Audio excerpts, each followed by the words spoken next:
Qozanda еш комбайнчыларның хезмәт кешесен данлыйбыз 12-нче республика конкурсына йомгак ясалды. Аны безнең Татарстан дәүләт телерадиокомпаниясе, авыл хуҗалыгы һәм азык-төлек министрлыгы, шулай Казан аграр университеты белән берлектә үткәрделәр. Республиканың төрле районнарыннан килгән 15 иң яхшы экипаж авыл хуҗалыгы машиналары белән идарә итә белүдә көч сынаштылар. Теоретик белемнәрен күрсәттеләр. Җиңүчеләр кемнәр? Бу турыда киләсе репортажда. 2020 ел урагы быел июль ахырында уңышлы старт алды. Урып җыюга беренчеләрдән булып иң көчле авыл хуҗалыгы төбәкләре игенчеләре чыкты. Шунда ук урып җыю темплары һәм ашлык сукторы буенча лидерлар билгеләнде. Нурлат, Буа, Тәтеш, Азнакай районнары игенчеләре уракта алдынгылар сафына чыкты. Һава торышына бәйле рәвештә кайбер көннәрдә игенчеләргә караңгы төнгә кадәр эшләргә туры килде. Татарстаннан 15 иң яхшы экипаж безнең конкурсның финалына чыкты. Беренче тапкыр конкурс Казан аграр университетының механикалаштыру һәм техник сервис институты базасында узды. Бу Татарстанда уракның абсолют лидеры булу хокукы өчен көрәш иде. Һәр комбайнчы уракта югары нәтиҗәлелек күрсәтте. Финал өлешенә чыгу өчен әле авыл хуҗалыгы техникасын виртуоз белүдә мөһим иде. Барлык конкурсантлар да практик тестлар уздылар. Аңарчы яшь осталар теоретик белемнәрен күрсәттеләр. Сораулар шактый катлаулы иде. Мәсәлән, комбайнның сугу җиләнмәсе нидән тора, урып җыю тизлеген сайлап алуга нинди шартлар дигән ясый, җиргә ауган игенне нинди ысул белән җыеп суктыралар. Җиңүчеләрне ачыклауда җиңел булмады. Көңілі күләрлік болмалылар, шуңа күрәмне 12-нче тапкыр инде без аны уздырабыз.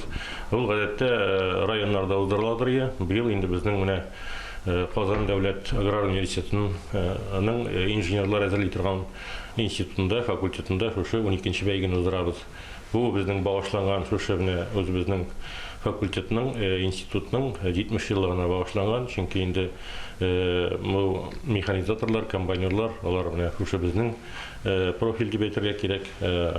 Аннары сынфыбызда бар, менә шушы 12 ел эчендә, 13 ел эчендә бу конкурста катнашкан күп комбайнерларыбыз, алар безгә килеп, менә шушы факультетка килеп, инженер белгечлекләрен алдылар.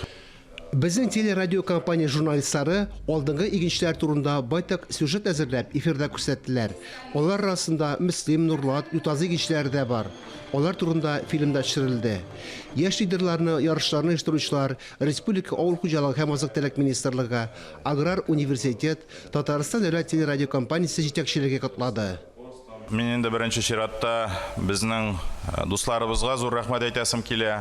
Елдан-ел шушы конкурсны оештырырга ярдәм иткәнегез өчен, аны шушындай югары дәрәҗәдә үткәргән өчен, менә бирегә безнең министрлыктан, дәүләт советыннан, университеттан җитәкчеләребез килгән, хезмәт кешесен икмәкне олылап килгәннәр, сезгә вакыт табып, тыгыз эш графигында вакыт табып килә алганыгыз өчен аларга рәхмәт яусын.